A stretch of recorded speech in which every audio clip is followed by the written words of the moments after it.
అన్నారు. సుంకరులను వేశ్యలను మీకంటే ముందుగా దేవుని రాజ్యంలో ప్రవేశించుదురని మీతో నిశ్చయముగా చెప్పుచున్నాను. చూసారా ప్రియులారా, సుంకరులు వేశ్యలు మీకంటే ముందుగా దేవుని రాజ్యంలో ప్రవేశిస్తారని మీతో నిశ్చయముగా చెప్పుచున్నానని చెప్పారు. ఎందుకు ప్రభు వారితో ఈ ఉపమానం చెప్పి ఈ మాట చెప్పారు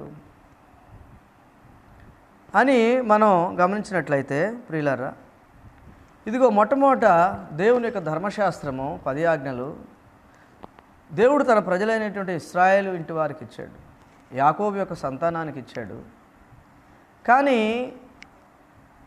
యాకోబు సంతతి వారు దేవుడు ఏర్పరచుకున్న ప్రజలే, తన సొంత ప్రజలే ఆయన మాటకు లోబడలేదు. తన సొంత ప్రజలే ఆయన మాటకు విధేయత చూపలేదు. కానీ మాకు తండ్రి యెహోవా, మాకు తండ్రి అబ్రహాము, మేము దేవుని రాజ్యానికి చేరతాం, మాకు కాకపోతే దేవుని రాజ్యం ఇంకెవరికి, మిగిలిన వాళ్ళందరూ నరకానికి వెళతారు అనేటువంటి ఒక భావం వాళ్ళు కలిగి ఉన్నారు కనుక ప్రియులారా, యేసు ప్రభు వారితో ఈ ఉపమానం చెప్పినట్లుగా మనం చూస్తున్నాం.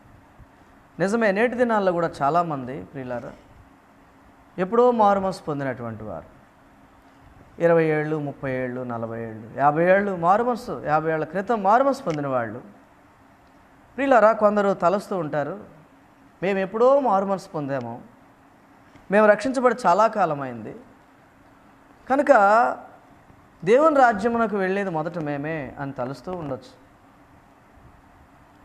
ఎందుకంటే మేము చాలా కాలం క్రిందట ఆయన వాక్యం విని లోబడి మారు మనసు పొంది ప్రభు బిడ్డలుగా జీవిస్తున్నాం అని చెప్పి ఒక ధీమా వాళ్ళల్లో ప్రియులారా చాలామందిలో ఉంటుంది. ఈ మధ్య మారుమనసు పొందిన వారిని, క్రొత్తగా మారుమనసు పొందిన వారిని చూసి అలాంటి వారు ఏం తలుస్తారంటే, నీవు నిన్న మొన్న మారుమనసు పొందావు కనుక నీవేదో చిన్నవాడివి, ఆత్మీయ విషయంలో చిన్నవాడివి, మేము చాలా సీనియర్స్, మేము చాలా అనుభవం ఉన్నవాళ్ళం అని చెప్పేటువంటి ఒక ఆ ఉద్దేశంతో, ఆ తలంపులతో వారికి తెలియకుండానే వారు గర్విష్ఠులుగా బ్రతుకుతూ ఉంటారు. ప్రియులారా చూడండి, మొట్టమొదట దేవుడు తన ప్రజలకే ధర్మశాస్త్రం ఇచ్చాడు. దేవుడు తన ప్రజలను మరి ప్రత్యేకపరచుకొని వారిని విలువగా ఎంచి వారిని దీవించాడు, దేవుడు ఆశీర్వదించాడు, అబ్రహాముకి ఇచ్చిన వాగ్దాన ప్రకారం ఆశీర్వదించాడు. కానీ ప్రియులారా, ఇశ్రాయేలు ప్రజలు ధర్మశాస్త్రం కలిగి ఉండి కూడా ఆ ధర్మశాస్త్రమునకు లోబడినటువంటి వారుగా ఉంటున్నారు. ఇదిగో ఈ ప్రశ్న అడిగినటువంటి వారిని ఉద్దేశించి ప్రభు ఈ ఉద్దేశంతోనే ఈ సమాధానం చెప్పాడు. మీరు మొదటి నుంచి ధర్మశాస్త్రం మా చేతిలో ఉంది, దేవుడు మమ్మల్ని ఏర్పాటు చేసుకున్నాడు కాబట్టి మేము అందరికంటే గొప్పవారము, మేము అందరికంటే ముందు పరలోకం వెళ్తాము అని మీరు అనుకుంటున్నారు. కానీ మీరు ధర్మశాస్త్రము మీ చేతుల్లో కలిగి ఉన్నారు కానీ మీ హృదయంలో లేదు. దేవుని యొక్క కట్టడలు, ఆజ్ఞలు మీ యొక్క చేతుల్లో కలిగి ఉన్నారు కానీ మీ హృదయంలో దేవుని వాక్యం లేదు. మీరు వింటారు కానీ మీరు చేయరు, మీరు చెబుతారు కానీ బోధిస్తారు కానీ మీరు బోధించిన ప్రకారం బ్రతకరు. కాబట్టి ఇదిగో నేను వెళతానని చెప్పి వెళ్ళనటువంటి వారు సుంకరులకి, పాపులకి సాదృశ్యంగా ఉన్నారు. కానీ మేము చేస్తాం, నువ్వు చెప్పినట్లుగా చేస్తాం అని చెప్పినటువంటి మీరు దేవుని ప్రజలకి సాదృశ్యంగా ఉన్నారు. కానీ చివరికి తండ్రి యొక్క అభీష్టాన్ని, తండ్రి యొక్క ఇష్టాన్ని నెరవేర్చింది ఎవరు? తండ్రి యొక్క ఆశను తీర్చింది ఎవరు? నేను పోను అని కఠినంగా జవాబు చెప్పినటువంటి మొదటివాడే కదా. కాబట్టి మీరు అతిశయిస్తున్నారు, మేము పరిశుద్ధులము, దేవుని ధర్మశాస్త్రం మాకు ఇవ్వబడింది, మేము ఏర్పరచబడిన జనాంగము అని చెప్పి మీరు గర్విస్తున్నారు. కానీ మీకంటే ముందే వేశ్యలు, సుంకరులు దేవుని రాజ్యంలో ప్రవేశిస్తారు. ప్రియులారా చూస్తున్నారా? అర్థమవుతుందా? వింటున్నారు కదా ప్రియులారా? రక్షించబడినటువంటి మనము మీలో చాలామంది ఎన్నడూ కూడా రక్షింపబడని వారిని, లేక మారు మనసు పొందినటువంటి ఈ మధ్య మారు మనసు పొందిన క్రొత్త వారిని ఎప్పుడు కూడా మనం తక్కువగా చులకనగా మాట్లాడకూడదు ప్రియులారా. దేవుని రాజ్యము ముందు మారు మనసు పొందిన వారికా, వెనక మారు మనసు పొందిన వారికా అనేదేం లేదు. దేవుని రాజ్యంలో మొదట ప్రవేశించేది ఎవరు అని అంటే, ఇక్కడ ఉన్నటువంటి ఈ కంటెంట్ మనం అర్థం చేసుకుంటే, ఇందులో ముఖ్యమైన విషయం మనం అర్థం చేసుకుంటే, దేవుని మాటకు లోబట్టము అనేది ముఖ్యం. దేవుని యొక్క మాటకు విధేయత చూపటం అనేది ముఖ్యం. కనుక మొదటివాడు నేను పోను అని కఠినంగా ఉత్తరం ఇచ్చినప్పటికీ కూడా తరువాత మనసు మార్చుకొని వెళ్ళాడు. ప్రియులారా, చాలామంది నేటి దినముల్లో వాక్యం వింటూ కూడా లోబడినటువంటి వారు ఉన్నారు. వాక్యం విని కూడా అర్థం చేసుకోకుండా చులకనగా తీసుకున్నటువంటి వారు ఉన్నారు. రక్షణను నిర్లక్ష్యం చేసేవారు ఉన్నారు. కానీ వారు ఏదో ఒక దినమున ఆలస్యంగానైనా వాళ్ళ మారు మనసు పొంది వాక్య ప్రకారం జీవిస్తూ అనేక సంవత్సరాల క్రిందట మారు మనసు పొందినటువంటి, మేము సీనియర్స్ అని చెప్పుకునేటువంటి వారికంటే ముందు దేవుని రాజ్యమునకు వెళ్తారు. కనుక ప్రియులారా, వారికి బుద్ధి వచ్చేటట్లుగా వారిని గద్దించి ప్రభు ఈ మాట చెప్పినట్లుగా మనం చూస్తున్నాం. ఎందుకంటే వీళ్ళు అంటున్నారు 23వ వచనంలో, ప్రభు వాక్యం బోధిస్తున్నప్పుడు మందిరంలో ప్రధాన యాజకులను ప్రజల పెద్దలను ఆయన వద్దకు వచ్చి, ఏ అధికారం వలన నీవు ఈ కార్యములు చేయుచున్నావు? ఈ అధికారము నీకు ఎవడిచ్చాడు? యేసుక్రీస్తును దేవుని కుమారుడుగా నమ్మటానికి వాళ్ళు ప్రియులారా ఇష్టపడడం లేదు. యేసుక్రీస్తు దేవుని కుమారుడుగా విశ్వసించటానికి వాళ్ళు లోబట్టలేదు. వాళ్ళు అసూయలో ఉన్నారు. ప్రియుల అసూయ పరులుగా ఉన్నారు. నువ్వు మరే కుమారుడు కదా, నువ్వు మరే గర్భాన జన్మించిన వ్యక్తివి కదా, నువ్వు వడ్రంగి కుమారుడు కదా, వడ్లవారి కుమారుడు అయిన యోసేపు కుమారుడు కాదా నువ్వు అని ప్రియులారా, ఇదిగో కన్యక గర్భవతి కుమారుని కనును, ఆయనకి ఇమ్మానుయేలును పేరు పెట్టబడిన అనేటువంటి లేఖన భాగం ఎరిగియుండి దాన్ని తెలుసుకొని కూడా దాన్ని అర్థం చేసుకునేటువంటి వారుగా ఉన్నారు. కనుక నువ్వు మరే కుమారుడివి, నువ్వు మనిషివి కాబట్టి నువ్వు చేసే కార్యములు ఎలా చేస్తున్నావు, ఎవరి వలన చేస్తున్నావు, ఈ అధికారం ఎవడిచ్చాడు నీకు అని చెప్పి ప్రభువుని ప్రశ్నిస్తూ ఆయన యొక్క సువార్త పరిచర్యకు ఆటంకం చేసేటువంటి వారుగా ఉన్నారు. ప్రియులారా, చూసారా, వీరు యేసుక్రీస్తు దేవుని కుమారుడని విశ్వసించనందువల్ల, అసూయతో ఉన్నందువల్ల ప్రభు ఈ ఉపమానం చెప్పినట్లుగా మనం చూస్తాం. నిజమే, ప్రభు చెప్పినట్లుగా వేశ్యలు సుంకరులే ముందుగా దేవుని రాజ్యంలోనికి వెళ్తారు. ప్రియులారా, ఇక్కడ సుంకరి అంటే పాపి అని అర్థము. సుంకరి అంటే మరి ధర్మశాస్త్రము లేనటువంటి వాడు, పాపములో జీవించేటువంటి వారు. ఇక వేశ్యలు అంటే తెలుసు మనకి, వ్యభిచారంలో జీవించేటువంటి వారు. కానీ ప్రభు అంటున్నారు, ఇదిగో మాకంతా తెలుసు, మాకు తెలియంది ఏమీ లేదు, మేము అందరికంటే గొప్ప జ్ఞానం కలిగిన వారము అని చెప్పి మీరు విర్రవీగుతారు. కానీ మీరు ఆ గర్వాన్ని బట్టి మీరు దేవుని రాజ్యములో లేటుగా వెళ్తారు, లేకపోతే వెనక వెళ్తారు. ప్రియులారా, పరలోక రాజ్యంలో కూడా కొన్ని స్టేజెస్ ఉంటాయి. ఉదాహరణకి యోబు గారు కలిగిన విశ్వాసము, యోబు గారు కలిగినటువంటి అతనికి కలిగిన శ్రమలు, శోధనలు, కష్టములు, ఆయన కలిగినటువంటి విశ్వాసము ఎంతో గొప్పది. అలాంటి శ్రమలు ఈ దినాల్లో మనకు సంభవించడం లేదు కదా, అలాంటి పరిస్థితులు ఈ దినాల్లో మనకు రావడం లేదు కదా. మరి యోబు భక్తుడిని మనల్ని ఒకే దగ్గర ఎలా కూర్చోబెడతారు ప్రభు? యోబు ప్రియులారు ఎంత గొప్ప విశ్వాసి, ఎంత గొప్ప ఏమండి దేవుణ్ణి గూర్చిన జ్ఞానం కలిగిన వాడు, నీతిమంతుడు, యథార్థవంతుడు, పాపమును విసర్జించినవాడు, చెడుతనమును విసర్జించినవాడు, దేవుని యందు భయభక్తులు కలిగిన వాడు. అతన్నే మనల్ని ప్రక్కన ఎలా కూర్చోబెడతాడు ప్రియుల? విశ్వాస పరిమాణం ఉన్నది, విశ్వాసం యొక్క సైజు పరిమాణం ఉంది ప్రియుల. ఎవరి విశ్వాసాన్ని బట్టి వారికి దేవుడు ఒక హోదాని దేవుని రాజ్యంలో ఇస్తారు. ఎందుకంటే ఇక్కడ ఏమంటున్నా అంటే మీకంటే ముందుగా వెళ్తారు. ఒక్కోసారి కొంతమందిని చూసి మనం అనుకుంటాం, ఇతను ఎంతో వాక్యం వింటున్నాడు, ఎంత చెప్పినా వింటలేదు, వాక్యం వింటున్నాడు కానీ లోబట్టలేదు, ఇక ఈ వ్యక్తి మారు మనసు పొందడు, ఇక ఈ అమ్మాయి మారు మనసు పొందదు, లేక నా భర్త మారు మనసు పొందడు, లేక నా భార్య ఎన్నటికీ మారు మనసు పొందదు.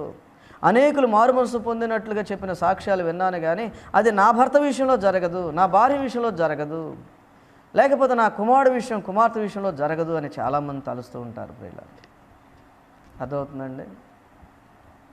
మా వాళ్ళ విషయంలో మాత్రం జరగదు, నా భర్త విషయంలో మాత్రం జరగదు, లేక నా భార్య విషయంలో జరగదు అని చాలామంది అవిశ్వాసంతో ఉంటారు. అలా అనుకుంటూ ఉండి వాళ్ళు ప్రార్థన చేస్తే ఏం ఉపయోగం అండి? ఇతను మారడు, ఈమె మారదు అని మనసులో పెట్టుకొని ఒకవేళ ప్రార్థన చేసినా కూడా వాళ్ళు ఏం ఉపయోగం? దానివల్ల ఏం ప్రయోజనం? ప్రియులారా, ప్రభు అంటున్నాడు, మీకంటే ముందుగా సుంకరులు, వేశ్యలు దేవుని రాజ్యంలో ప్రవేశిస్తారు. నిశ్చయంగా చెప్తున్నాను నేను, ఇది నిజం అంటున్నాడు. ప్రియులారా, అర్థమవుతుందండి? నిజమే కదా. ప్రభు చెప్పినటువంటి ఈ మాటను మనం జాగ్రత్తగా గమనించినట్లయితే ప్రియులారా, చూడండి, మనము యెహోషువ గ్రంథంలోనికి వెళ్ళినట్లయితే యెహోషువ గ్రంథంలో మరి యెహోషువ మోషేకు బదులుగా ఇశ్రాయేలు ప్రజలను నడిపించడానికి దేవుడు అతన్ని ఏర్పాటు చేసుకున్నట్లుగా చూస్తాం మనం. యెహోషువతో దేవుడు చెప్పాడు, ఇదిగో యెహోషువ, భయపడబాకు, నిబ్బరంగా ఉండు, ధైర్యంగా ఉండు, నువ్వేం కంగారు పడద్దు. ఇదిగో నేను మోషేకు తోడై ఉన్నట్లు నీకు కూడా తోడై ఉంటాను, కాబట్టి నువ్వు ఏం కంగారు పడద్దు, నువ్వేం భయపడద్దు. నా ధర్మశాస్త్రం, నా కట్టడలను, విధులు నువ్వు గైకొను. అలాగే ఇశ్రాయేలు సర్వ సమాజాన్ని కూడా నువ్వు దాన్ని బోధించాలి. నువ్వు తప్పిపోకూడదు, నిబ్బరంగా ఉండు, ధైర్యంగా ఉండు, నేను నీకు తోడుగా ఉంటాను. మోషేకు తోడుగా ఉన్నట్లుగా నేను కూడా నీకు తోడుగా నీకు కూడా తోడుగా ఉంటాను అని చెప్పి ఆయన నిలబెట్టి ప్రియులారా గొప్ప జయములు ఇస్తూ వెళుతున్నాడు. యెహోషువ ఇశ్రాయేలు ప్రజలను మరి కనాను దేశం, పాలు తేనెలు ప్రవహించే దేశానికి నడిపిస్తున్న సందర్భంలో వారికి ఎదురుగా యెరికో అనేటువంటి పట్టణము ఉంది. ఈ యెరికో అనేటువంటి ఈ పట్టణము అది శాపగ్రస్తమైనటువంటి పట్టణం అని దేవుడు చెప్పాడు. యెరికోలో ఉన్నటువంటి ప్రజలు బహుదుష్టులు కాబట్టి యెరికోలో ఉన్నటువంటి ప్రజలు బహు శాపగ్రస్తమైనటువంటి ప్రజలు కనుక ఆ పట్టణాన్ని నేను మీకు అప్పగిస్తాను, నేను మీరు చెప్పినట్టు చేస్తే, మీరు నేను ఎలా చెప్తానో అలా చేస్తే ఆ యెరికో పట్టణాన్ని, ఆ ప్రజలను, ఆ రాజును మీకు ఇస్తాను, వాళ్ళందరినీ మీ చేతికి అప్పగిస్తాను, వారికి కలిగిందంతా కూడా అది మీ చేతికి అప్పగిస్తాను. కానీ మీరు ఆ యెరికో పట్టణము శాపగ్రస్తమైన పట్టణం కనుక ఆ యెరికో పట్టణంలో ఉన్న దేన్ని మీరు ముట్టుకోవద్దు, దేన్ని మీరు ఆశించొద్దు, దేన్ని మీరు తీసుకోవద్దని ప్రభు చెప్పారు. ఈ విషయాన్ని యెహోషువ ఇశ్రాయేలు సర్వ సమాజానికి అందరికీ చెప్పాడు. దేవుడు చెప్పినట్లుగా వీళ్ళు చేసినప్పుడు ప్రియులారా యెరికో ప్రాకారము కూలిపోయింది. యెరికో యొక్క గోడ కూలిపోయినప్పుడు యెహోషువ వెళ్ళి ఆ యెరికో పట్టణాన్ని పట్టుకున్నట్లుగా మనం చూస్తాం. యెరికో పట్టణాన్ని తన స్వాధీనంలో తెచ్చుకున్నట్లుగా మనం చూస్తాం. అర్థమవుతుంది కదా ప్రియులారా? ఇక్కడ చూడండి, సరిగ్గా ఇప్పుడు మనం చదువుకున్నటువంటి వాక్య భాగానికి ఎంతో దగ్గరగా ఉన్నటువంటి సందర్భం ఇక్కడ ఉంది. యెరికో పట్టణము శాపగ్రస్తమైన పట్టణము కనుక అందులో ఉన్నదాన్ని మీరు ఏది ముట్టుకోవద్దని ప్రభు చెప్పారు కనుక దాన్ని తీసుకోవద్దు, ఆశించవద్దు, తీసుకోవద్దు, ఎవరు కూడా వాటిని దాచుకోవద్దు అని చెప్పి ప్రభు యెహోషువ ద్వారా గట్టిగా చెప్పినప్పటికీ కూడా ప్రియులారా అందులో మరి ఇశ్రాయేలు సంతతికి చెందినవాడయ్యండి, అనగా దేవుని చేత ప్రత్యేకపరచబడినటువంటి జనాంగముగా యాకోబు యొక్క సంతానముగా ఉండి ఆకాన్ అనేటువంటి వాడు ప్రియులారా అతను మరి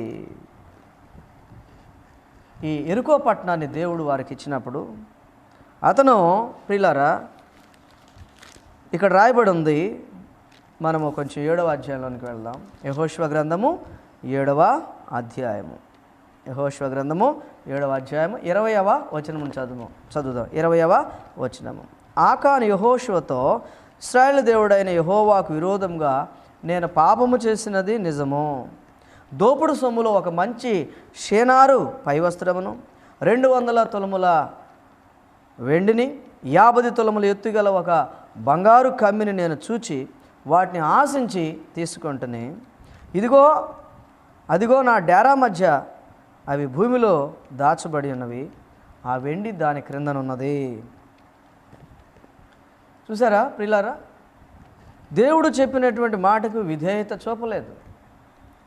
ఇతను ప్రియులారా మరి ఇశ్రాయేలు సంతతికి యాకోబు సంతానమునకు చెందినటువంటి వాడే. 12 గోత్రకర్తల్లో యోధా గోత్రము. చూసారా ప్రియులారా, 16వ వచనం చూస్తే, కాబట్టి యెహోషువ ఉదయమున లేచి ఇశ్రాయేలును వారి గోత్రముల వరుసను బట్టి దగ్గరకు రప్పించినప్పుడు యోధా గోత్రము పట్టబడెను.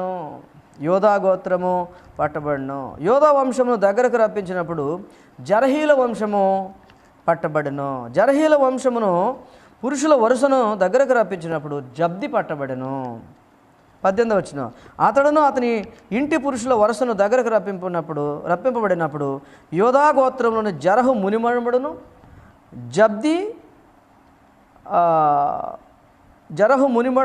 జబ్ది మనబడును, కర్మీ కుమారుడైన ఆకాను పట్టబడును. చూసారా ప్రియులారా, ఏమండి యోధా గోత్రము ఎంత గొప్ప గోత్రము!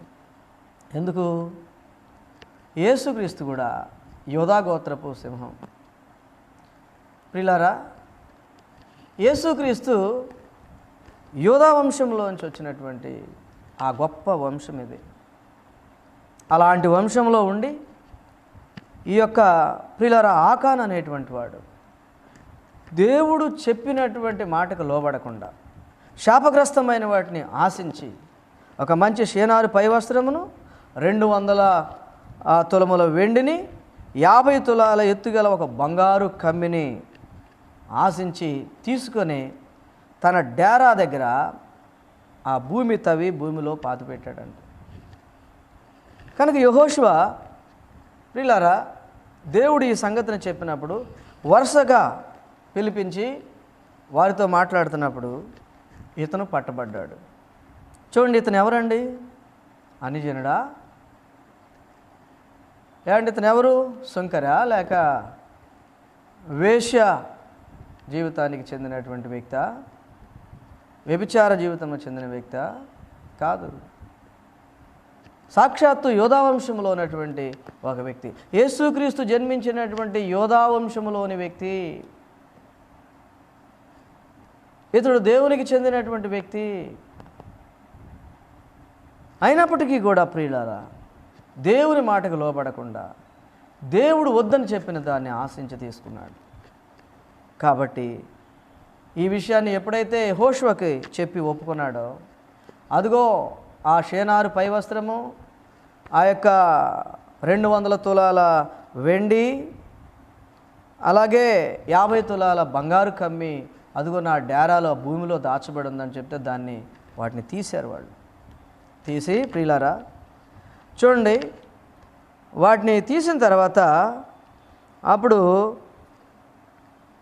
24వ వచనం ఏం చెబుతుందంటే, యెహోషువ గ్రంథము 7వ అధ్యాయం 24వ వచనం, తరువాత యెహోషువయు ఇశ్రాయేలు అందరూ జరహు కుమారుడునైన ఆకానును, ఆ వెండిని, ఆ పై వస్త్రమును, ఆ బంగారు కమ్మిని, ఆకాను కుమారులను, కుమార్తెలను, ఎద్దులను, గాడిదలను, మందలను, డేరాను, వారికి కలిగిన సమస్తమును పట్టుకొని ఆకోరు లోయలోనికి తీసుకొని వచ్చిరి.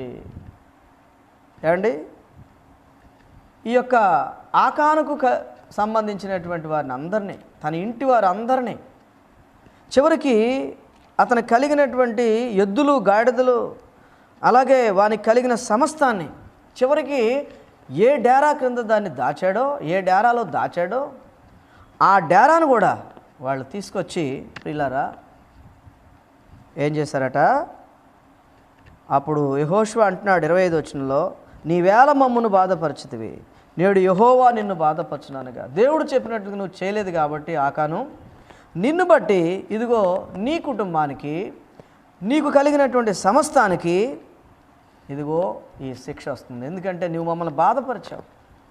ఇంత గొప్ప యెరికో పట్టణమును దేవుడు ఏ కత్తి పట్టుకోకుండా, ఏ యుద్ధం చేయకుండా ఆయన చెప్పినట్లుగా చేసినప్పుడు 6 దినములు రోజుకొకసారి యెరికో చుట్టూ, పట్టణం చుట్టూ తిరిగి తర్వాత 7 సార్లు తిరగమని దేవుడు చెప్పినట్లుగా చేసినప్పుడు ఇంత గొప్ప కార్యం జరిగిందే. ఒక ఆయుధం పట్టుకోకుండా, మనం ఏమీ ప్రయాసపడకుండా, ప్రభు చెప్పినట్లుగా, దేవుడు చెప్పినట్లుగా చేస్తే ఇంత గొప్ప జయం ఇచ్చాడే. అంత గొప్ప దేవుడు చెప్పిన మాటను నువ్వు మర్చిపోయి నీవు ఈ పాపం చేసావు కాబట్టి ఇదిగో ఇశ్రాయేలు ప్రజలు హాయి అనేటువంటి ఒక చిన్న పట్టణం మీద, అక్కడ కేవలము కొద్దిమంది ఉన్నారు. కానీ అక్కడికి వెళ్ళి వీరు యుద్ధం చేసినప్పుడు ప్రియులారా, ఇక్కడ మరి వాళ్ళు ఓడిపోయినట్లుగా మనం చూస్తాం. అర్థమైందండి? ఎందుకంటే ఇక్కడ చూడండి 7వ అధ్యాయంలో హాయ్ అనేటువంటి పట్టణము, అంటే యెరికోను జయించిన తర్వాత వాళ్ళ ముందున్నటువంటి వాళ్ళు జయించవలసినటువంటి ఒక చిన్న పట్టణం హాయ్. ఆ హాయ్ అనేటువంటి పట్టణంలో ప్రియులారా, అది కొద్దిమంది జనము ఉన్నటువంటి ప్రజలే గనుక, ఊరే గనుక ఎంతోమంది సైన్యం అక్కర్లేదు. కేవలం కొద్దిమంది అక్కడికి వెళ్ళినట్లయితే అక్కడ మనం వాళ్ళని జయించవచ్చు అని చెప్పి మరి అనుకుని యెహోషువ పంపితే ఇంత గొప్ప యెరికో పట్టణం విషయంలో జయము పొంది ఈ చిన్న హాయి అనేటువంటి ఈ పట్టణం మీదకి ఇశ్రాయేల్ ప్రజల్లో కొంతమంది సైనికులు లేక యుద్ధము చేయవారు వెళ్ళినప్పుడు ప్రియులారా, వాళ్ళు హాయి వారి ఎదుట నిలవలేక పారిపోయారంట. చూసారా 7వ అధ్యాయం 4వ వచనం. కాబట్టి జనులలో ఇంచుమించు 3,000 మంది అక్కడికి వెళ్ళిరు, కానీ వారు హాయి వారి ఎదుట నిలువలేక పారిపోయిరి.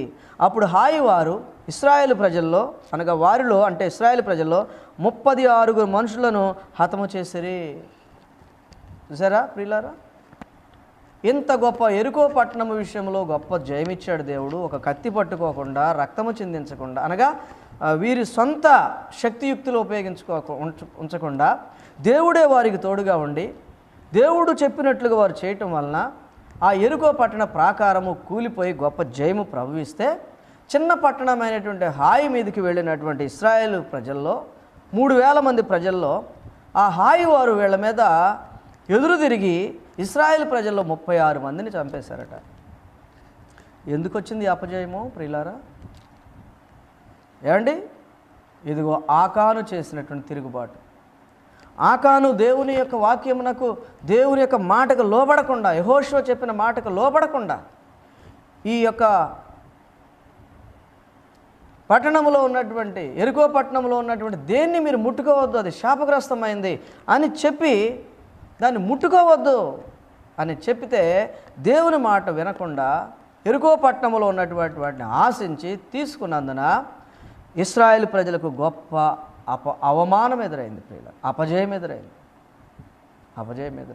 చూసారా ప్రియులారా, దేవుని ప్రజలు అనుకున్నవారే, లేకపోతే మరి యూదాగోత్రములో ఉన్నటువంటి ఆ వంశంలో ఉన్నటువంటి ఆకానే తరువాత దినముల్లో అదే వంశంలో నుంచి రావాల్సినటువంటి యేసు ప్రభు జన్మించవలసినటువంటి ఆ యొక్క యోధా వంశంలో ఉన్నటువంటి వ్యక్తి దేవుని వాక్యమునకు లోబడకుండా, దేవుని మాటకు హెచ్చరికకు లోబడకుండా అతను చేసినందున ఎంత గొప్ప అపజయం వచ్చింది ప్రియులారా.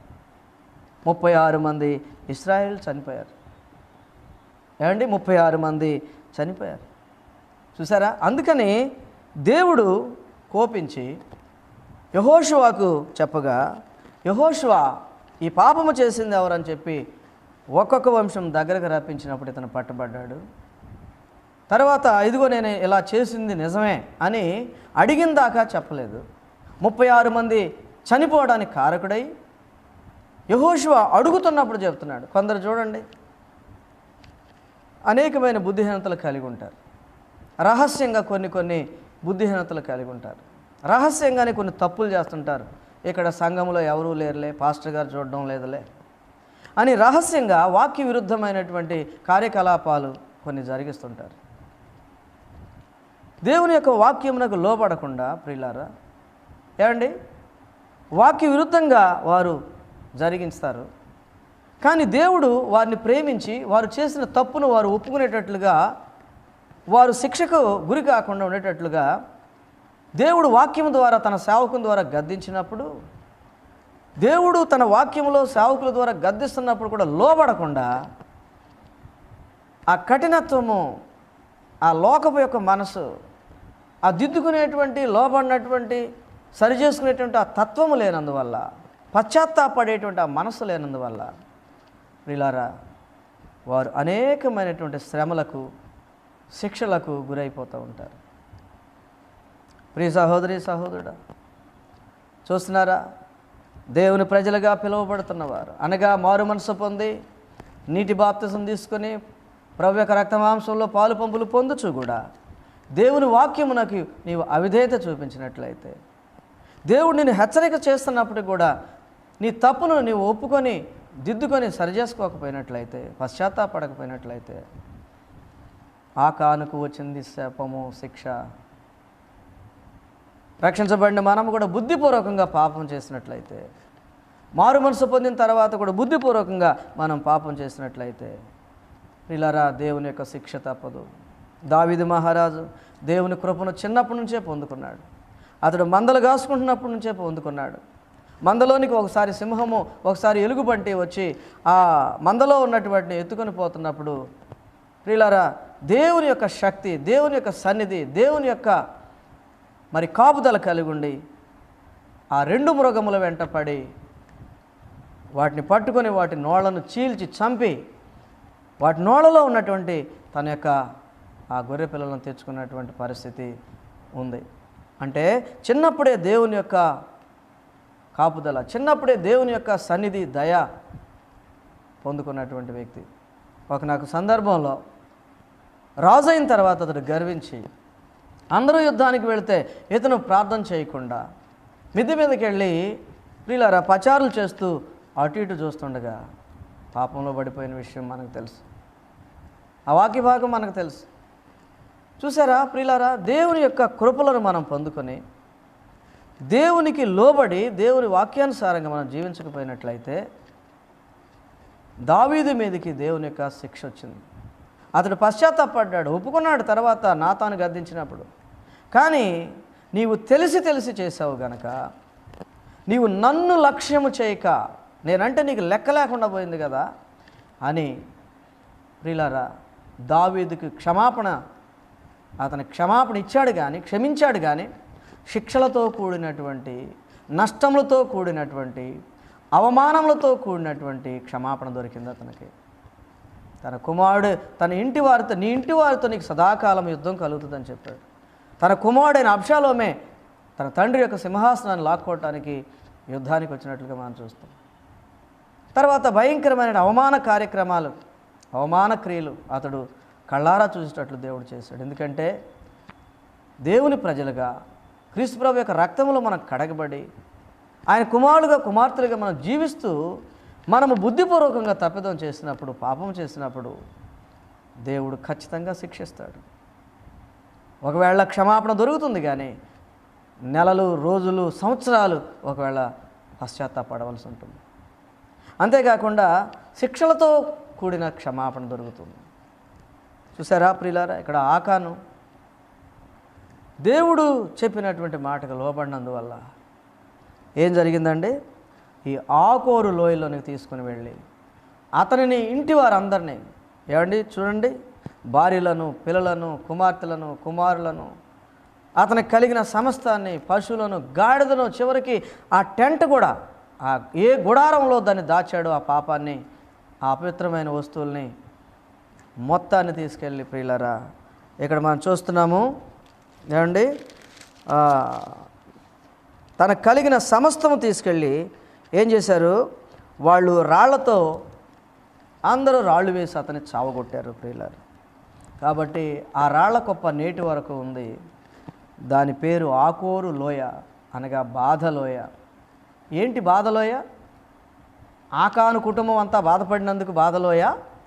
ఆకాను బాధపడటం కాదు, ఆకాను బాధపడినందుకు కాదు. బాధలోయ అంటే దేవుని బాధపరిచినటువంటి స్థలం అది. దేవుని పిల్లలై ఉండి దేవుని వాక్యమునకు, దేవుని యొక్క హెచ్చరికకు లోబడకుండా ప్రియులారా దేవుణ్ణి దుఃఖపరిచిన, దేవుణ్ణి బాధపరిచినటువంటి స్థలం అది. ఆకోరు లోయ, బాధలోయ, దేవుణ్ణి బాధపరిచినటువంటి స్థలం అది. అందుకే దానికి ఆకోరు లోయ అనే పేరు. చూసారా ప్రియులారా, 36 మంది ఇశ్రాయేలు ప్రజలు చనిపోయారు, యథార్థవంతులు చనిపోయారు. 36 మంది చనిపోతే ఒకవేళ వాళ్ళ కుటుంబాల పరిస్థితి ఏంటి? నీ ఒక్కడి పాపము, నీ ఒక్కడి బుద్ధిహీనత, నీ ఒక్కదాని పాపము, నీ ఒక్కదాని బుద్ధిహీనత ఎంతోమందికి నష్టం కలగజేసే అవకాశం ఉంది. కాబట్టి ప్రియులారా చూడండి, ఇక్కడ దేవునికి చెందినటువంటి వ్యక్తి అయి ఉండి ఆకానేమో నశించిపోయాడు. కానీ తర్వాత మనం చూసినట్లయితే ఇదే 6వ అధ్యాయంలో మరి రాహాబు అనే వేశ్య మరి యెహోషువ పంపినటువంటి ఆ ఇద్దరు వేగు చూడటానికి, యెరికో పట్టణాన్ని వేగు చూడటానికి పంపించినప్పుడు ఆ ఇద్దరిని ఆ జనపకట్టలో, మిద్దె మీద ఉన్నటువంటి జనపకట్టెలో ఈ యొక్క ఇద్దరిని, వేగులు వారిని ఇద్దరిని కూడా దాచిపెట్టింది కనుక దేవుని ప్రజలను అక్కడ ఉన్నటువంటి యెరికో సైనికులకి, రాజుకి అప్పగింపకుండా కాపాడింది కనుక ప్రత్యుపకారంగా ఈ రాహాబు అనేటువంటి ఈమె ఇంటి వారిని దేవుడు రక్షించినట్లుగా మనం చూస్తాం. అది మీకు తెలుసు. ఇదిగో నీ కుటుంబాన్ని రక్షించాలంటే ఈ దేశాన్ని నిశ్చయంగా దేవుడు మాకు ఇస్తాడు, కాబట్టి వీళ్ళంతా మాకు బానిసలు అవుతారు అనగా మేము చంపేస్తాం, వీళ్ళందరినీ అగ్నితో కాల్చేస్తాం ఈ పట్టణాన్ని. నీవు మాకు ఉపకారం చేసావు గనక, నీ దేశ జనులకు, నీ సైన్యానికి, నీ రాజుకి మమ్మల్ని అప్పగింపలేదు గనక ఇదిగో రాహాబు, నీ ఇంటి వారిని నువ్వు అడిగినట్టు మేము కాపాడుతాం. ఎందుకంటే నేను మీకు ఉపకారం చేశాను, మరి ఈ దేశ ప్రజలతో మేము నశించిపోకుండా ఉండునట్లు తప్పకుండా ఈ దేశాన్ని మీకు ఇస్తాడు. మీ దేవుడు పైన ఆకాశం అందు, క్రింద భూమికి నీ దేవుడే. ఆయన ఎర్ర సముద్రమును ఆరిపోజేసినప్పుడు, 2 పాయలుగా చేసినప్పుడు ఆ విషయం మేము విన్నప్పుడు మా గుండెలు కరిగిపోయినాయి. కాబట్టి నిశ్చయంగా ఈ దేశాన్ని దేవుడు మీకు ఇస్తాడు. అయితే మేము నశించిపోకుండా ఉన్నట్లు మిమ్మల్ని కాపాడాం గనక ఇదిగో నా కుటుంబాన్ని, నా తండ్రి ఇంటి వారిని కాపాడమని చెప్పినప్పుడు, సరే ఇదిగో నీ కిటికీకి, నీ ఇంటి కిటికీకి ఈ ఎర్రని దారాన్ని కట్టుకో. ఈ ఎర్రని దారమును నువ్వు కట్టుకుంటే మేము అక్కడికి వెళ్ళి యెహోషువతో మాట్లాడి ఏ ఇంటి కిటికీకి అయితే ఎర్రని దారం ఉందో ఆ ఎర్రని దారము ఉన్నటువంటి ఇల్లు మన ప్రజలను, మనం పంపినటువంటి వేగులు వారు, మన సహోదరులని కాపాడినటువంటి ఇల్లు కాబట్టి, ఇంటివారు కాబట్టి ఆ ఇంటికి ఏ హాని చేయవద్దు, వారిని మాత్రం చంపొద్దు అని మేము చెప్పుకుంటాం. కాబట్టి నువ్వు ఇది చెయ్యి, ఈ కిటికీకి ఎర్రని దారాన్ని కట్టుకో, నీ వాళ్ళందరిని ఇంట్లోకి పిలుచుకో, నీ వాళ్ళందరిని ఇంట్లోకి పిలుచుకో. మేము యుద్ధానికి వచ్చినప్పుడు దేవుడు దీన్ని, ఈ పట్టణాన్ని మా చేతికి అప్పగించినప్పుడు నీ ఇంటి వారిలో ఎవరైనా బయట ఉంటే, ఇంట్లో లేకుండా బయట ఉంటే వారు నశించిపోతారు, వాళ్ళు చంపబడతారు. కాబట్టి వాళ్ళ మరణానికి మేము ఉత్తరవాదులము కాదు. కాబట్టి నీ ఇంటి వారిని అందరినీ తెచ్చుకో లోపలికి ముందుగానే అని చెప్తే ఆమె తన ఇంటికి చెందినటువంటి వారు, తన తండ్రి ఇంటి వారిని అందరినీ తీసుకొచ్చింది. ప్రియులారా చూసారా, ఈమె వేశ్య, పట్టణపు ప్రాకారం మీద నివసించేదట. వేశ్యా కుటుంబము, వేశ్య ఈమె, వేశ్యావృత్తిలో గడిపే, భయంకరమైన పాప జీవితంలో గడిపేటువంటి వేశ్య ఈమె. కానీ దేవునికి భయపడింది, దేవుని యొక్క మాటకు లోబడింది, దేవునికి విధేయత చూపింది. ఇదిగో మేము చనిపోవడం మాకు ఇష్టం లేదు, మేము మిమ్మల్ని వెంబడిస్తాం, మీ జనంలో మేము ఉంటాం, మీతో పాటు మేము వస్తాం, మమ్మల్ని బ్రతకనివ్వండి. మీ దేవుడు సర్వశక్తిమంతుడు, గొప్ప దేవుడు, ఎంతో గొప్ప దేవుడు, కాబట్టి ఆ దేవునికి మేము భయపడుతున్నాం అని ఆమె పాప జీవితాన్ని ఒప్పుకొని, ఆ పాపానికి, ఆ వేశ్య వృత్తికి స్వస్తి చెప్పి దాన్ని వదులుకొని మానేసి దేవునికి విధేయురాలై భయభక్తులు కలిగి ఉండింది. కాబట్టి యెహోషువ ఆమె ఇంటి వారిని చంపకుండా కాపాడాడు ప్రియులారా. అందుకని ఇక్కడ ఒక అద్భుతమైన మాట రాస్తుంది 6వ అధ్యాయంలో అద్భుతమైన మాట రాస్తుంది. చూడండి ప్రియులారా, 25వ వచనం, యెహోషువ గ్రంథము 6వ అధ్యాయం 25వ వచనం. రాహాబును వేశ్య యెరికోను వేగు చూచుటకు యెహోషువ పంపిన దూతలను దాచిపెట్టి ఉండెను గనుక అతడు ఆమెను, ఆమె తండ్రి ఇంటి వారిని, ఆమెకు కలిగిన వారిని అందరినీ బ్రతకనిచ్చెను. ఆమె నేటి వరకు ఇశ్రాయేలు మధ్య నివసించుచున్నది. ఆమె నేటి వరకు ఇశ్రాయేలు మధ్య నివసించుచున్నది. ఎంత గొప్ప ప్రియులారా ధన్యత. చూస్తున్నారా, దేవుని ఇంటికి చెందినవాడై, దేవుని జనాంగములో ప్రియులారా, యోధా వంశముకు చెందినటువంటి వాడై ఆకాను కలిగిన సమస్తం ఇంటి వారు అందరూ చంపబడ్డారు, నశించిపోయారు. ప్రియులారా, రాళ్లతో కొట్టబడి చంపబడ్డారు.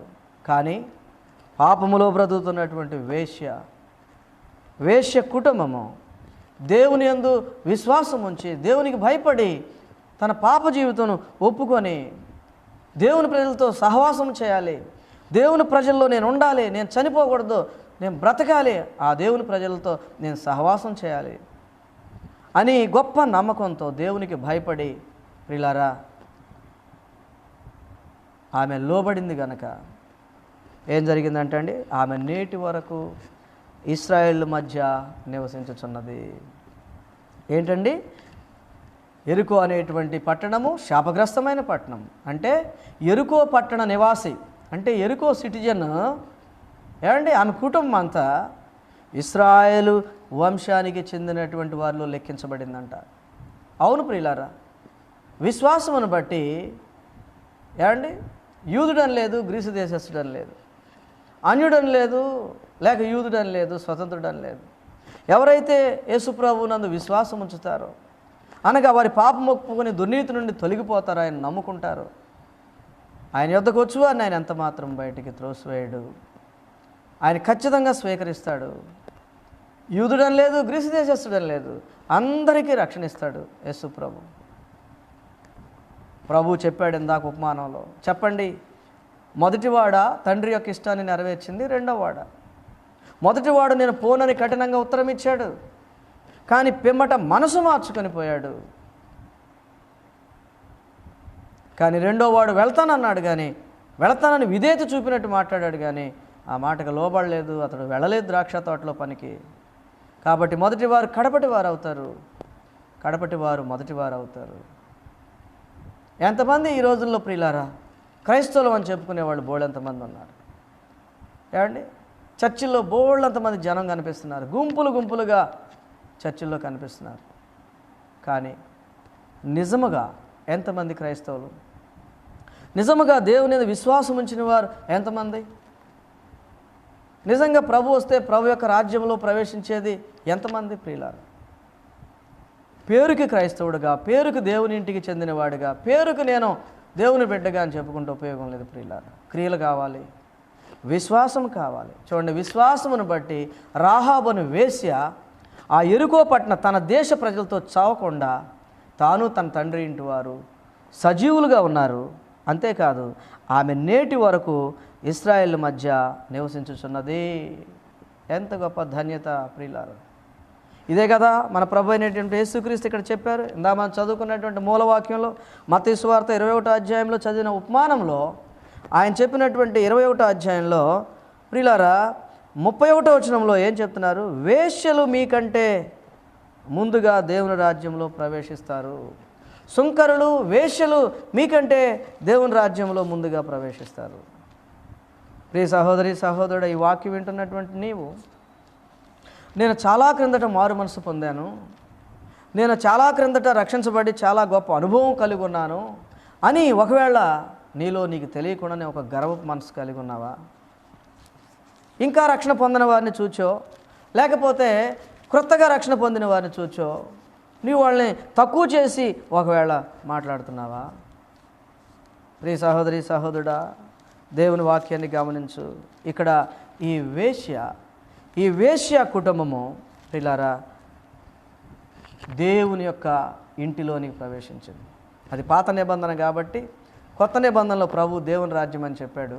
ఈ సాదృశ్యము, ఈ సందర్భము, ఈ సన్నివేశము ఇశ్రాయేలు ఇంటిలో అనగా దేవుని రాజ్యంలో ప్రియులారా ఆమె చేరినట్లుగా చూస్తాం. అంతేకాకుండా రాయబడిన మాట చూస్తున్నాం కదా, ఆమె నేటి వరకు ఇశ్రాయేలు ప్రజల మధ్య ఆమె నివాసము చేస్తున్నారు.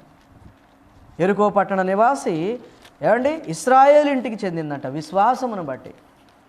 కనుక ఈ వాక్యం వింటున్నటువంటి ప్రియ సహోదరి సహోదరుడా, నీవెవరైనా సరే, ఏ జాతికి చెందినా, ఏ మతానికి చెందినా, లేకపోతే నువ్వు డబ్బున్నా లేకపోయినా, నువ్వు యేసునందు విశ్వాసం ఉంచినట్లయితే, అనగా యేసు ప్రభు నామమున నీ పాపములు నువ్వు ఒప్పుకున్నట్లయితే, ఆయన నమ్మదగిన వాడు నీతిమంతుడు గనక ఆయన మన పాపములు క్షమించి సమస్త దుర్నీతి నుండి దేవుడు మనలను పరిశుద్ధులుగా చేస్తాడు. చూసారా, వేశ్య ప్రియులారా దేవుని రాజ్యములు అనగా దేవుని ఇంటిలోనికి వచ్చింది, విశ్వాస గృహంలోనికి వచ్చింది, విశ్వాసాన్ని బట్టి. చూసారా ప్రియులారా. అలాగే ఈ లూకాసు వార్త 18వ అధ్యాయం కూడా మనం చూస్తే 19లో కూడా అద్భుతం. యెరికో పట్టణానికి యేసుప్రభు వచ్చారు. ఆ యెరికో పట్టణంలో జక్కయ్య అనేటువంటి ఒక సుంకపు గుత్తదారుడు 19వ అధ్యాయంలో మీకు తెలుసు, యేసుప్రభు ఎవరో చూడాలి అని ఆశించాడు గనక, నిజమైన ఆశ అతనిలో ఉంది గనక దేవుడు ఆయన చూచేటట్లుగా ఆయన ఒక మార్గం చూపించాడు, చెట్టెక్కే ఆలోచన ఇచ్చాడు. తర్వాత జక్కయ్య దిగువయ్య, ఈ యెరికో పట్టణానికి ఎందుకు వచ్చానంటే నీవు నిర్ణయించబడిన వ్యక్తివి. లూకా సువార్త 19వ అధ్యాయంలో ఒక మాట రాయబడి ఉంది, 5వ వచనము. లూకా 19:5లో ప్రభు అంటున్నారు జక్కయ్యతో, యేసు ఆ చోటికి వచ్చినప్పుడు కన్నులెత్తి చూచి, జక్కయ్య త్వరగా దిగుము, నేడు నేను నీ ఇంట ఉండవలసి ఉన్నది. నేడు నేను నీ ఇంట ఉండవలసి ఉన్నది అంటే ఇప్పుడు అనుకోవటం కాదు, ఇది నిర్ణయం అయిపోయింది. నీ పేరు నిర్ణయం అయిపోయింది. విశ్వాస గృహానికి చెందిన వ్యక్తివని దేవుడు ఎప్పుడో నిన్ను నిర్ణయించాడు. ఎందుకంటే యేసు ప్రభు దేవుని కుమారుడు ఎవరో నేను చూడాలనేటువంటి ఒక ప్రగాఢమైన నిజమైనటువంటి లోతైనటువంటి గట్టి ఆశ నీకుందయ్యా. కాబట్టి నేడు నేను నీ ఇంట ఉండవలసి ఉన్నది. నేడు నేను నీ ఇంట ఉండవలసి ఉన్నది. విశ్వాసమును బట్టి ప్రియులారా, పాపి అయినటువంటి జక్కయ్య తన పాపమును ఒప్పుకొని అన్యాయ సొమ్మును తిరిగి ఇచ్చివేసి అతడు దేవుని ఇంట్లో ఇక్కడ అంటున్నాడు. అందుకే ప్రభు అంటున్నాడు తెలిసిన 9వ వచనంలో, ఇతడును అబ్రహాము కుమారుడే.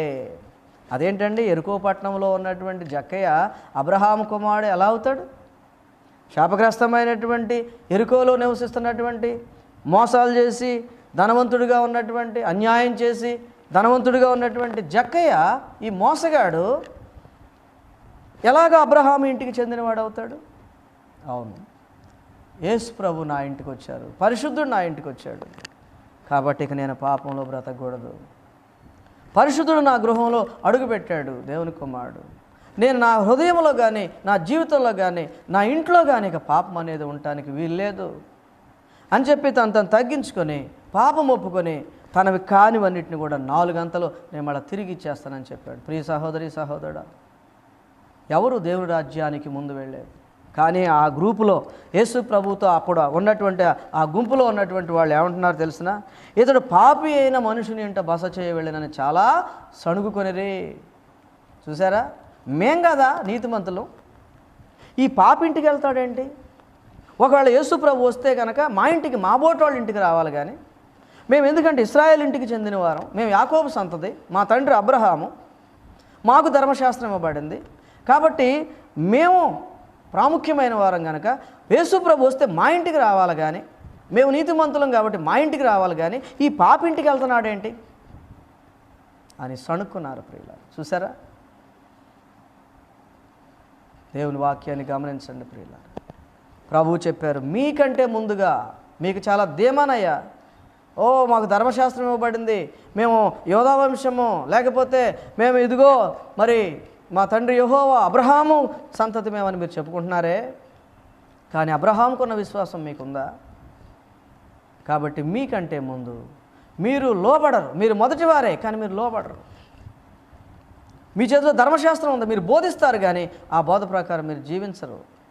కాబట్టి మీకంటే ముందు సుంకరులు, వేశ్యలు దేవుని రాజ్యంలో ప్రవేశిస్తారు. చూసాం కదా, యెహోషువ గ్రంథంలో చూసాం కదా ప్రియుల, రాహాబను వేశ్య, ఆమె ఇంటి వారందరూ విశ్వాసమును బట్టి ఇశ్రాయేలు ఇంటి వారు అయ్యారు. ఇక్కడ కూడా ప్రియులారా, ఇదే యెరికో పట్టణంలో క్రొత్త నిబంధన టైంలో యేసుక్రీస్తు కాలంలో ప్రియులారా, ఇదే యెరికో పట్టణానికి దేవుని కుమారుడు వచ్చినప్పుడు విశ్వాసమును బట్టి జక్కయ్య అతని కుటుంబం కూడా ఇంటికి రక్షణ వచ్చిందని ప్రభు డిక్లరేషన్ ఇచ్చారు. ఎందుకని? విశ్వాసమును బట్టి. కానీ ప్రియులారా, రక్షించబడినటువంటి మీలో కొందరు పరలోకం మేం కాకపోతే ఎవరు వెళ్తారు? ముందు వరుసలో కూర్చునేది మేము నీతిమంతులం, మేము చర్చికి అది ఇస్తున్నాం, చర్చికి క్రమంగా వెళుతున్నాం, లేకపోతే చాలా కాలం క్రిందట మారు మనసు పొందాం, మాకు బోళ్ళంత ప్రార్థన తెలుసు అని అనుకుంటున్నారా? జాగ్రత్త ప్రియుల. ఇలా తలస్తూ ఒకవేళ మీరు గర్విష్ఠులైపోతే, ఇలా తలస్తూ మీరు విశ్వాసహీనులైపోతే దేవుని రాజ్యంలో మనం ప్రవేశించాం. అర్థమవుతుందా? కనుక ఇక్కడ కూడా ఈ ఎరికో పట్టణంలో ఉన్న వ్యక్తి ప్రియులారా దేవుని రాజ్యంలోకి వచ్చాడు. అలాగే 18వ అధ్యాయంలో కూడా మీరు గమనిస్తే దేవాలయంలోకి వెళ్ళారట ఇద్దరు మనుషులు ప్రార్థన చేయడానికి. 18వ అధ్యాయము ప్రియులారా 9, మేమే నీతివంతులమని అనుకునేటువంటి వారి గురించి ప్రభు ఉపమానము చెప్పారు. దేవాలయంలోకి ప్రార్థన చేయడానికి ఇద్దరు మనుషులు వెళ్ళారు. వారిలో ఒకడు పరిసయ్యుడు, ఇంకొకడు సుంకరి. పరిసయ్యుడు గొప్పలు చెప్పుకుంటున్నాడు. దేవా, నేను దొంగోడిని కాదు, అన్యాయస్తుని కాదు, వ్యభిచారం చేసేవాడిని కాదు, ఇతర మనుషుల వలె లేను, నేను ఈ సుంకరోళ్ళలాగా కూడా లేను. నా వెనకున్నాడు ఒకడు, వాడు పాపయ్య, వాడిలాగా నేను ఉండనందుకు, వాడిలాగా నేను లేనందుకు, వాడిలాగా నేను పాపిని కానందుకు నీకు కృతజ్ఞతాస్తుతులు చెల్లిస్తున్నానని తనలో తాను ప్రార్థన చేస్తున్నాను. చూసారా ఈ ప్రార్థన? ఇది ప్రార్థన అండి? ఇది పాపము. ఇది ప్రార్థన కాదు, ఇది పాపము. హెచ్చింపుతో కూడినటువంటి, గర్వముతో కూడినటువంటి, మేమే గొప్ప, మిగిలిన వాళ్ళు ఎవరో మాకు సాటి రారు అని ఏదో ప్రత్యేకంగా మాట్లాడకుండా మౌనంగా ఉంటూ ఏదో మేము గొప్పవాళ్ళము అనేటువంటి ఆ తలంపులు, ఉద్దేశములు కలిగినటువంటి వారు నిత్య నరకానికి వెళ్ళిపోతారు ప్రియులారా. కనుక ఇతను గొప్పలుగా ప్రార్థన చేస్తున్నాడు. తన గొప్పతనాలన్నీ ప్రభువు చెప్పు, తను చేసినవన్నీ చెప్పుకుంటున్నాడు. ఇంకా అంతే కదా, వారానికి 2 సార్లు ఉపవాసం ఉంటున్నాను, నా సంపాదన అంతట్లో 10వ భాగాన్ని తప్పకుండా ఇస్తున్నాను అని తన గొప్పలు చెప్పుకుంటున్నాడు, హెచ్చించుకుంటున్నాడు ప్రియులారా. కానీ సుంకరి రాయబడింది ఇక్కడ 13వ వచనంలో, లోకాసు వార్త 18వ అధ్యాయం 13వ వచనం. అయితే సుంకరి దూరంగా నిలుచుండి ఆకాశం వైపు కనులెత్తుటికై నువ్వు ధైర్యం చాలక రొమ్ము కొట్టుకొనొచ్చు, దేవా పాపినైన నన్ను కరుణించమని పలికను. ఏమండి, సుంకరి అనేటువంటి వాడు కూడా వచ్చాడు ప్రార్థన చేయడానికి. కానీ ఆకాశం వైపు కనులెత్తడానికి కూడా ధైర్యం చాలట్లేదంట. ఎందుకంటే ఆకాశము నా సింహాసనము, భూమి నా పాదపీఠం అని ప్రభువు చెప్పారు. కనుక ఆయన పాదపీఠం మీద ఉన్నటువంటి పాపినైన నేను, పరిశుద్ధుడైనటువంటి సింహాసనాసీనుడైనటువంటి, పరలోకములో సింహాసనాసీనుడైనటువంటి దేవుణ్ణి వైపు, ఆ ఆకాశం వైపు కనులెత్తి చూడటానికి కూడా నాకు ధైర్యం లేదు. నేను పాపిని, ఆయన పరలోకమందు ఉన్నాడు, నేను భూమి మీద ఉన్నాను. ఆయన దేవుడు, నేను పాపిని. ఆయన పరిశుద్ధుడు, నేను పాపిని అని గ్రహింపు కలిగి ఆకాశం వైపు చూడటానికి కూడా అతడు తెగించలేదంట. తను తగ్గించుకుంటూ అన్నాడు, దేవా పాపినైనా నన్ను కరుణించుము, దేవా పాపినైనా నన్ను కరుణించమని రొమ్ము కొట్టుకుంటూ, గుండెలు బాదుకుంటూ, పశ్చాత్తాపంతో, కన్నీటితో, దుఃఖంతో ఈ చిన్న ప్రార్థన చేశాడు. ప్రభువా నేను పాపినయ్యా, దేవా నన్ను క్షమించు. ఇంకొకటి సంగతి నాకు అనవసరం, నేను పాపిని, నా పాపం క్షమించుము, నన్ను కరుణించుము ప్రభు అంటున్నారు. ఇదిగో 14వ వచనం, అతని కంటే ఇతడు నీతిమంతుడిగా తీర్చబడి తన ఇంటికి వెళ్ళనని మీతో చెప్పుచున్నాను. తను హెచ్చించుకునేవాడు తగ్గింపబడుననియు, తను తగ్గించుకునేవాడు హెచ్చింపబడుననియు చెప్పాను. ఇక్కడ ఈ సుంకరి ప్రియులారా నీతిమంతుడిగా తీర్చబడ్డాడు. ఈ పరిసయ్యుడు ఏమండి యోధా జాతికి చెందినవాడే, యూదుల్లో ఒక తెగ పరిసయ్యులు. కానీ మేమే నీతిమంతులు అనుకుంటున్నానంట 9వ వచనంలో. చూస్తున్నారా ప్రియ సహోదరి సహోదరుల, ప్రభువు చెప్పారు ఇతను సుంకరి, అతడు తగ్గించుకున్నాడు, పాపినను ఒప్పుకున్నాడు, కనుక అతని కంటే ఇతడు నీతిమంతుడని ప్రభు తీర్పు చెప్పారు. చూసారా ప్రియులారా? అందుకనే ప్రభు అన్నారు, మీకంటే ముందు సుంకరులు అనగా పాపులు, వేశ్యలు అనగా వ్యభిచారంలో బ్రతికేవారు విశ్వసిస్తారు, మీకంటే ముందు వాళ్ళు దేవుని రాజ్యంలోకి వెళతారు. మీకు సిగ్గు, మీకు అవమానం అని ప్రభు చెప్తున్నాడు. ఈ వాక్యాన్ని వింటున్న ప్రియ సహోదరి సహోదరుడు, ఒకవేళ నీలో గర్వం ఉన్నట్లయితే, ఒకవేళ నీలో అతిశయం ఉన్నట్లయితే దేవుని దగ్గర క్షమాపణ అడుగు. ఏ మనుషులను అలా తలంచావో ఆ మనుషుల దగ్గరికి వెళ్ళి క్షమాపణ అడుగు. ప్రభు నిన్ను క్షమిస్తాడు.